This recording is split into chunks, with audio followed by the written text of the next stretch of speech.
On today's show, a crossover episode with myself and Chris Manning of Locked On Cavaliers, previewing Tuesday's game between the Hawks and the Cavs in the in-season tournament, and we'll have much more coming up.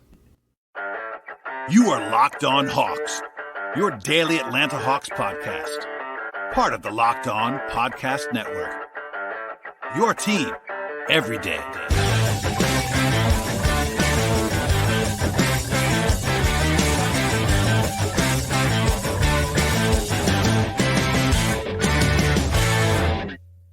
Hello, friends. Welcome to episode 1598 of the Locked On Hawks podcast. I am your host, Brad Rowland, coming to you on a Monday evening into Tuesday, and today's show is brought to you by FanDuel. Visit FanDuel.com/LockedOn to get started. And also, I want to tell you at the top of the podcast, as always, make us your first listen each and every day, and check us out anywhere you get your podcasts, places like Apple and Spotify on the audio side, as well as YouTube on the video side. It's been a busy week for the show. Already with 2 episodes. This is the third one as of Monday evening into Tuesday, so it's been very busy already, and we're always here to cover everything you're looking for with the Atlanta Hawks. And on today's podcast, it's actually a crossover edition.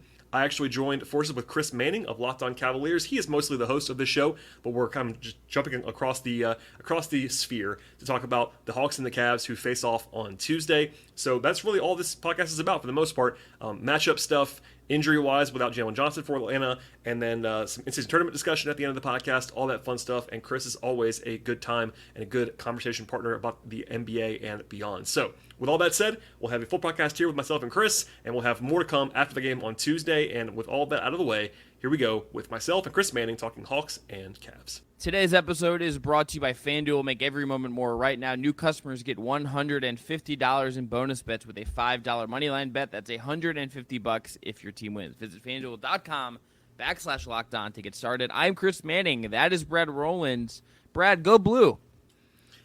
Go blue, Chris. I actually forgot that this is sort of tied to an area that probably does not love that sentiment. So my apologies for wearing my Michigan shirt on the YouTube broadcast. But hello, Chris. How are you? Go blue. I'm doing great. Is that also a big house photo behind your head? It is, and Hawks fans are baffled by that. But look, I needed a background quickly, and it worked. So, and I like Michigan. So apologies to everyone in Ohio.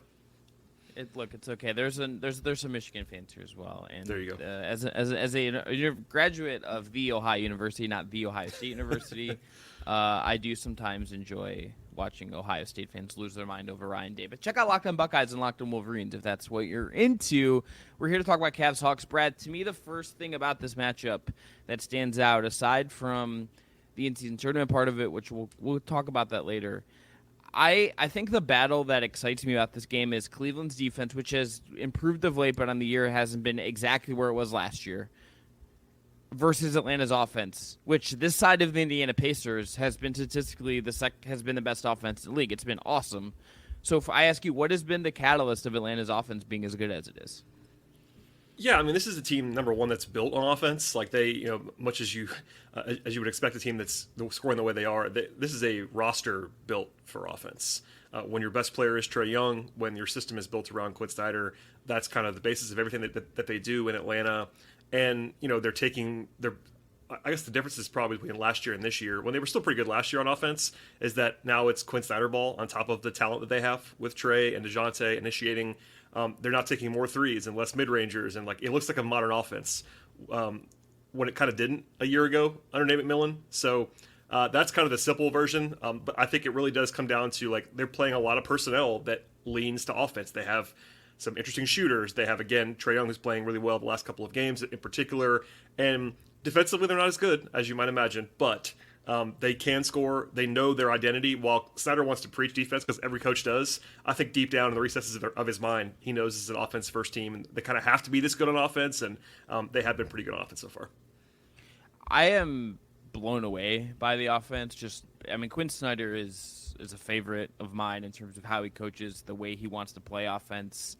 It seems like they're getting a lot out of the guards. It seems like they're getting a lot out of basically everyone on this roster right now. Everyone is just humming. I mean, I think, I don't know what his health status is, but Jalen Johnson, I think being a real kind of upstart for them above a Sadiq Bey or some of the other options has been one of the cooler parts of this, and seeing how he's really blossomed and turned into a dude for them.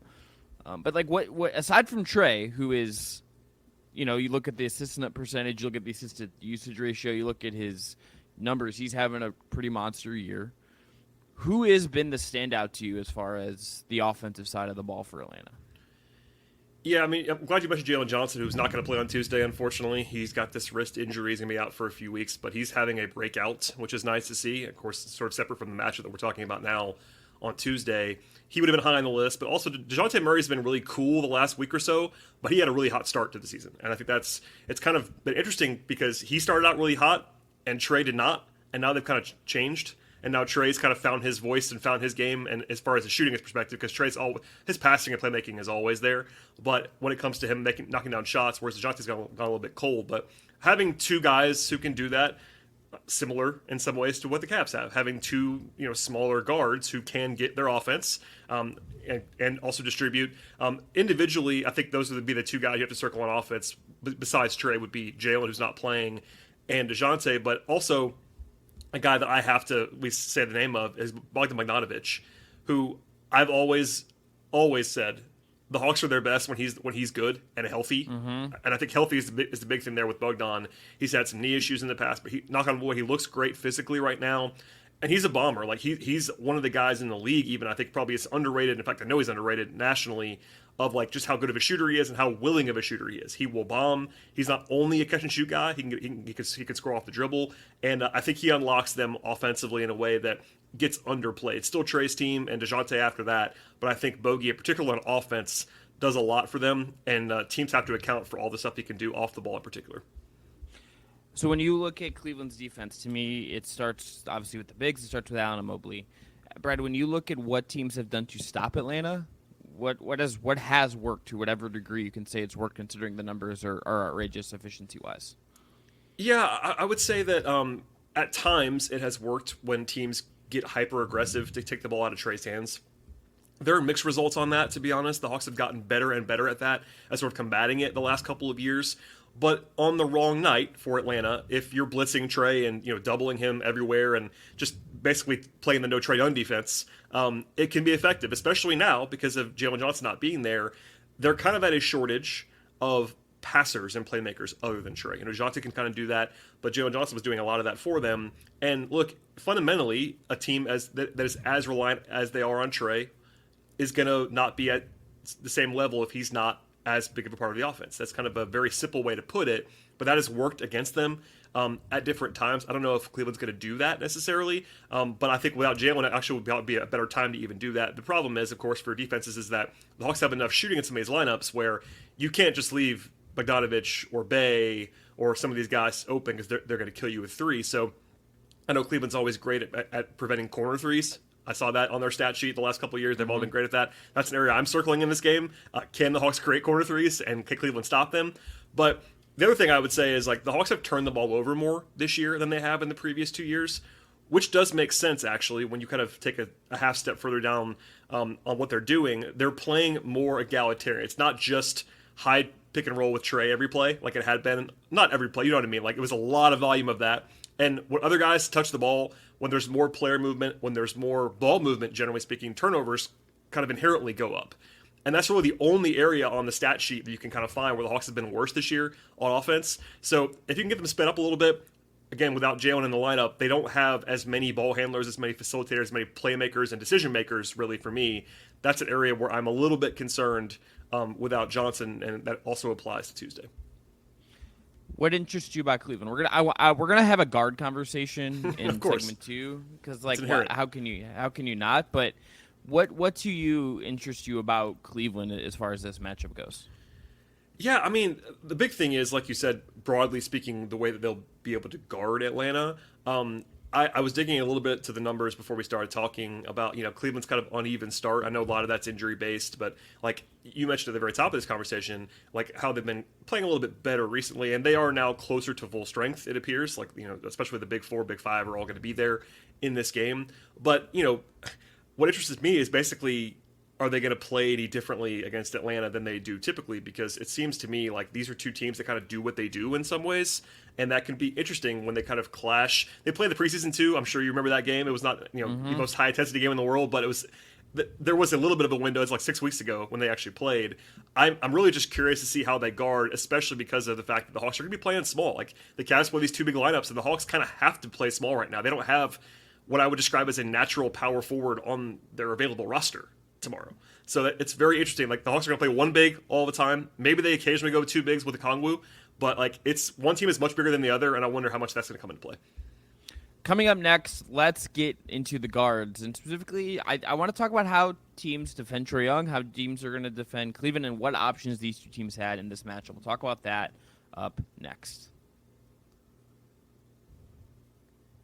Today's episode is brought to you by today's title sponsor, and that is our friends at FanDuel. Right now over at FanDuel, they have Cavs-Hawks odds. Cleveland is a -5 favorite in this game as far as the spread goes. As far as the money line goes, Cleveland's -205, Atlanta +172. And right now, new customers at FanDuel get $150 in bonus bets with any winning $5 money line bet. That is $150 if your team wins. So you could pick Cleveland or Atlanta, get that winner right, get some bonus bets. Their app is easy to use. They have spreads, player props, over-unders, and more. Right now, visit FanDuel.com/lockdown and kick off the NFL season. FanDuel, official sportsbook of Locked On, and also an official partner of the NFL. Brad, so what interests me about this game, just because both the teams made these big trades about guards, for guards, they both have guards that you can pick on defensively, let's say. I think of Darius Garland and Trae Young. Those are guys that will get attacked at times when the games really matter. I'm curious tomorrow to see how both aggressive teams are about that, because Donovan Mitchell trying to make Trae Young work defensively feels like something Cleveland should try to do a lot. But Cleveland's offensive late has felt stuck in the mud at times. Mitchell is dealing with his hamstring injury, so how much are you going to lean on him?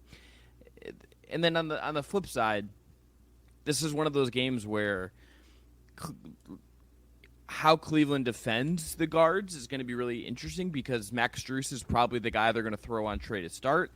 But then Okoro plays 10 minutes the other night. He just came back from injury. This is a game where I think it maybe demands Okoro chasing around Trae Young a little bit, but then he gives Trae Young a place to hide. There's so many machinations with these guards. So what interests you the most about how these two backcourts match up? Yeah, like you said, it's these teams are in the backcourt. These two, they're not the same players, but having the parallels are undeniable, right? These two scoring guards. One of whom on both sides is a better passer, for instance. Like, I think Garland is a great passer, as is Trae. Murray and Mitchell are a little bit more score first in some respects, but both guys can pass and facilitate. I think you're going to see a lot of cross matches, I would imagine. Like, you already mentioned it. I don't think Trae and Donovan are going to guard each other very much in this game. And it's kind of interesting to, like, in the past, the Hawks have tried to hide Trae on whoever the infamous fifth starter was for Cleveland for a long time. Yep. It's harder to do that now with Max Strus. Like, Trae's guarded Max Strus a lot, dating back to Miami and playoff series and stuff like that, but like, that's not a great spot for a Trae to have to hide. I will say, for those people in Cleveland, Trae's actually competing on defense this year. This has been, I would say, by far his best defensive season to this point. We'll see if that continues, but he's way more invested and way more active. And look, he's still small. He gets picked on. That's going to happen. But he is not quite the let's just say his reputation is not the way he's playing right now. That's the kind of way to put it on defense. So I'm circling that. Yeah. How Cleveland, like, obviously I think there's ways you can still go at him, but it's of course, like and teams do. Every team does. Every team tries to go at Trae, and they're not going to. They don't stop just because he's playing better. The scouting report is maybe out there, but no teams are still going to target him as they should, frankly. So what is it about how he's playing that makes him a little bit better defensively?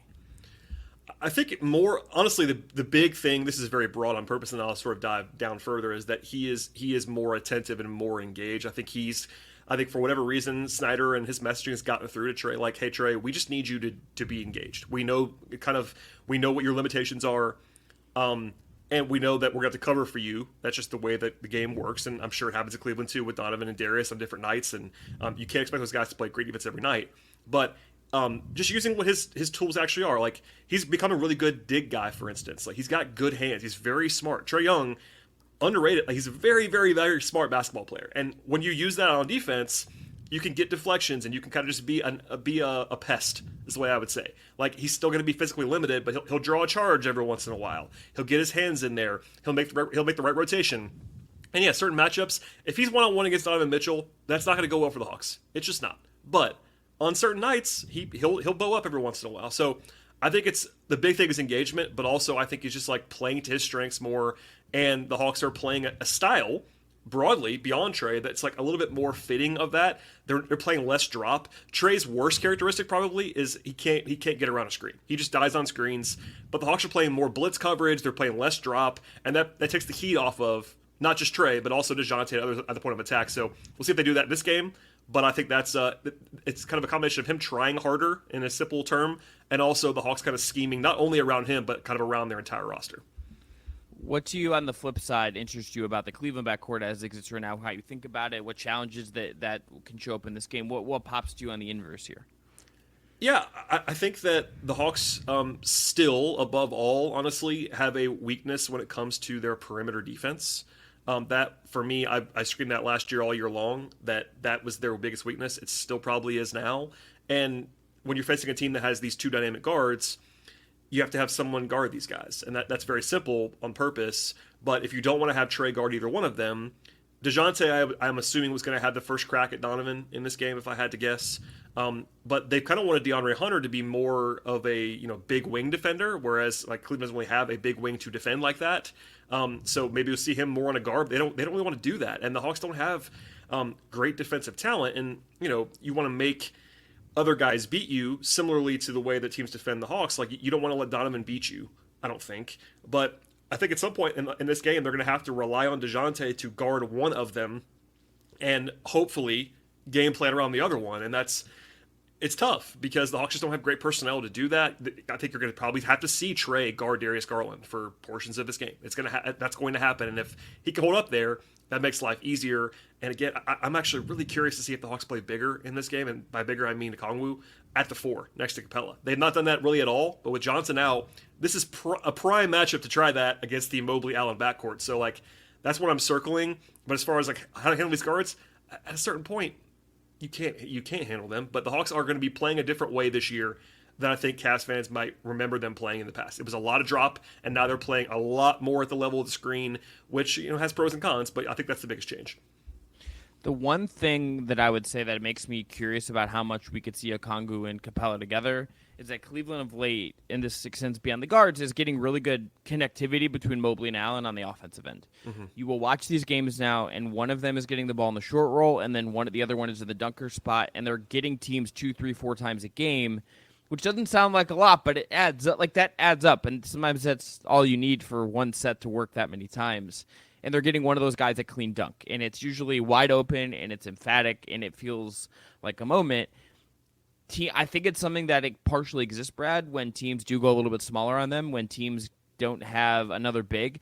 So even if there are some spacing sacrifices to be made, I do wonder if it's like, hey, let's put a Okongwu and Capella out there, and we trust them to be positionally smart, really handsy, not commit fouls, and just eat up that stuff a little bit. Because if you're going to design two bigs to defend those two guys, it might be those two guys as far as squeezing them together. They're both really smart. You know this from us talking privately. I love Okongwu. I just absolutely adore that guy, and he's so smart. He's so good. That could be something that I think Cleveland should look to exploit, particularly when like Saddiq Bey's on the floor. And then, but if they go with the two bigs, I wonder how that action looks like, or if that's going to show up at all in the Atlanta game, in the Atlanta scouting report here.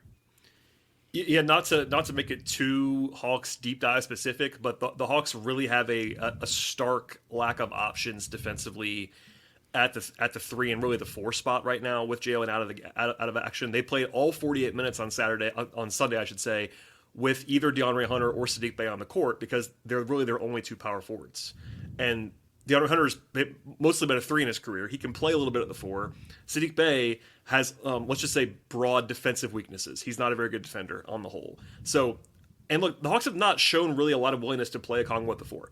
I'm kind of speculating, but it's a perfect storm of opponent, how you just laid out, and because Mobley and Okongwu, USC guys, I'm sure they're relatively they're close in age, and I'm sure they've interacted quite a bit. But it's just if the Hawks are ever going to do it without Jalen Johnson and against this Cavs team, and with all of the Hawks' defensive issues that they have, because they just don't have any depth there right now. Like it's really ugly.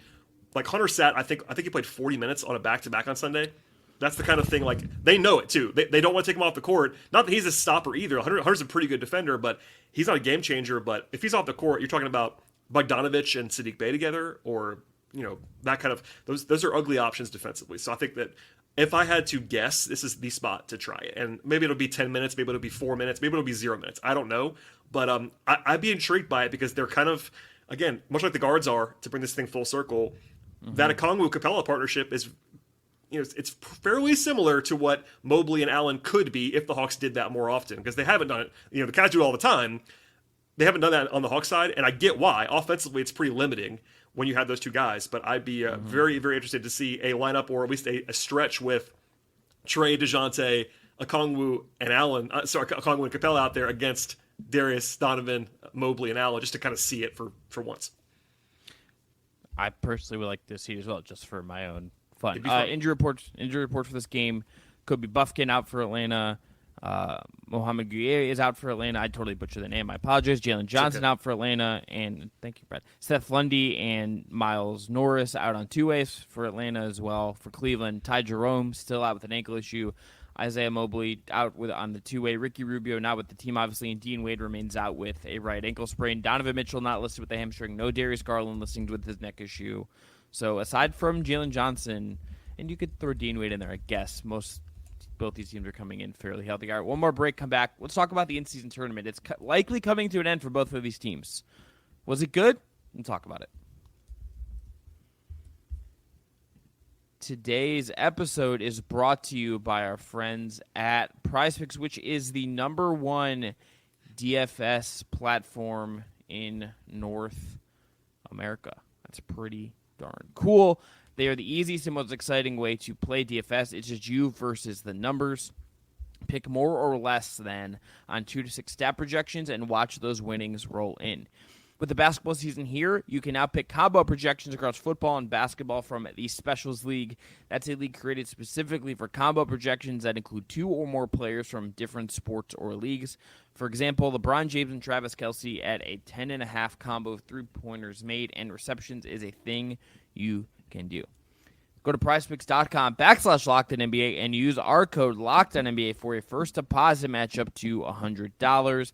Again, that's prizepicks.com/LockedOnNBA, code LockedOnNBA for a first deposit match up to $100. PrizePicks, daily fantasy sports made easy. Brad, are you in or out on the in-season tournament? Now that for Cleveland and Atlanta, it's probably over, barring something miraculous. I'll pull up the scenarios here and talk through them at the end. But are you in or out? Yeah, I was hoping you were going to read the scenarios in painstaking detail on this podcast, so I hope you're going to do that in a second. But no, I am in. I've been saying this. I've been in the whole time, and my general take is it's kind of a boring one, but I think that there's just no harm in it. I'm enjoying it. The courts are potentially offensive on some level. Some of the courts are pretty bad.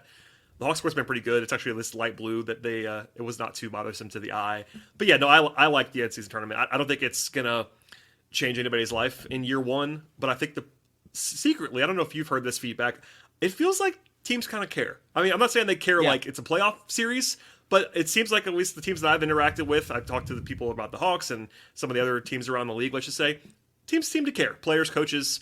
And by the way, like Tuesday's game is a good example. The game still counts. Like, we both acknowledge this is not going to probably matter for the season tournament, this Hawks-Cavs game, but it still matters in the standings, and these are two teams that would like to get a win, I'd imagine, against each other. So, like, no harm done, and I'm pretty intrigued by it, honestly. I'm with you. And if there's actually a game that told me that guys cared, one that I watched in real time, it was Atlanta-Indiana. You don't have a game like that if you don't care. At a certain point, Indiana might have just been like, or Atlanta might have been like, okay, like let's just pack it up. Like that happens. You can see those business decisions made in real time. Yeah. Those teams cared, and I think teams generally care. I think everyone has different reasons for caring in two different levels, right? I think maybe the most public example we've seen of like an older guy is LeBron talking about how he wanted to get everyone else that doesn't make a lot of money paid, which is very cool. That's a very valid reason. Yep. I think I in Cleveland and Atlanta's group, Brad, I liked in Indiana, even though like it would have been cool to see Cleveland or like get to cover them in that tournament in Vegas. And I'm sure you feel the same way. It's like, okay, like That would have been cool. Instead, you're going to have like a grab bag of games added to the schedule you're going to need to like figure out and like readjust your life around. Super fun. That's like first world problem, but it is what it is. Indiana getting to go, and with how good that offense has been and the way Halliburton's playing, that's cool for them to get to play for something. And not only earn more money, but get a chance to play in higher stakes games, probably against really good competition. That in itself is cool. Here are the tiebreakers. NBA.com, thank you for doing this so I didn't have to like think about it. Atlanta will clinch a wild card if the following occurs. I'm going to count them off with my fingers. It's a lot. I'll tell you that it's a lot. It's a lot. It's a lot. Atlanta wins. The Knicks lose. Miami loses. Boston loses. Brooklyn loses. And then Atlanta finishes second in the group and wins a tiebreaker over any second-place team from another group. So Atlanta needs like 7 things to go right. And just that last one, to win the tiebreaker, means they have to beat teams in the point differential like Cleveland and Philadelphia, and that takes like margins and like that's the 7th thing, but that's like almost like 3 other things. Like there's actually more like it's like 10 or 11 things the Hawks have to have happen. So it's crazy. Yes. Yes. Cleveland, they have 2 options. Here's the simpler one. They win, the Knicks lose, the Heat lose, Boston loses, and Brooklyn loses. So they win, and those other 4 games go their way. They go. The other way, Cleveland wins, and then they win a tiebreaker over every second-place team from the groups with a 3-1 record. So they would also have to just run it up on Atlanta. Yeah, that's the other thing. Like, this is one of those games where I actually be interested to see if one team pulls ahead by double digits.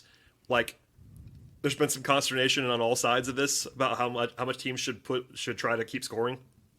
This is one where like it's even weirder because objectively they're not likely to make. Either team's not likely to make it. So you could argue point differential, but especially the Hawks. Right now, the Hawks are -9, right, in the tournament. Mm-hmm. The Cavs are +6, and the Cavs are 2-1. So even if just for the Hawks to get past the Cavs, they have to win by 15 or more on the road, in addition to everything else. And then you factor in the Sixers, who are also +9. So that means the Hawks have to win by at least 18. To even get in the mix. So that 7th tiebreaker we talked about, that's the Hawks have to rack up in addition to the other 7 things. So I have a feeling this is going to be one of those games that does not have a huge emphasis on point differential at the end of it. That's just my guess. It might be close, which might be part of it too. Yeah, I think this should be a really competitive game. Barring just like this can happen. Things can get wonky and fall off the rails. It just happens sometimes. I think you could just be in a situation where this is like a 5-point game and both these teams are like, okay, we didn't make it, but they're not going to know in real time either. Like you know how insane it would be to have like an assistant coach like tracking this in the sidelines, being like, "Hey, guy," like they might have to. Well, yeah. The one you mentioned it, the one that is the least likely to happen is Boston losing at home to Chicago in a game they're trying to win. Boston's going to be a very large favorite in that game. What are you saying about the Chicago Bulls, Brad? That they're not particularly good at basketball this season. Chris, you want to guess the line? You want to guess the line for that game? I was about to look it up, so now, yeah, I will guess it. I bet our friends at FanDuel have Boston by 11. 12.5. Okay, well, that tells you all you need to know. If you pick up straight up, -900, +610 for the Bulls. Sure. Yeah, so that's only one of the 5 results that have to happen. Yeah. But that's the most likely. So I like the NCAA tournament. You do too. It's unfortunate. I was really hoping this game was going to be like for a spot. It would have been awesome. Yeah, same. To cover a game like that. That like, even if one of the teams was closer, I wish one of these teams had like a win and in kind of scenario. And unfortunately, they don't. But I still think that because the game matters and because both teams are relatively healthy, other than Jalen Johnson. The Cavs are not having a great season by what they wanted to happen so far. The Hawks are 8-8. They're going to want to win this game. Like there's going to be plenty of stakes. Yeah, I think this game's going to be fun. I kind of hope. I think this quote unquote rivalry between the two teams, as much as one exists, I think is interesting. There's so much contrast, but also similarity. It's going to be fun. Brad, thank you so much for doing this with me. I wish we were getting some real stakes, but I guess we'll take what we can get. We will take it. I appreciate you doing this. Perhaps we'll do it again later on in the season if these two teams remain, and they're close in the standings right now. So we'll be talking more. I have a feeling there could be some playoff implications, And you and I just like talking about basketball. So thanks for having me, Chris. I appreciate it. That we do. Brad, basketball is good. It is. It is good. All right, that's going to end this episode. Talk to y'all after Cavs Hawks. Evan and I will be recapping that one. Brad will be covering it over on Locked On Hawks as well. Have a good Tuesday, everybody.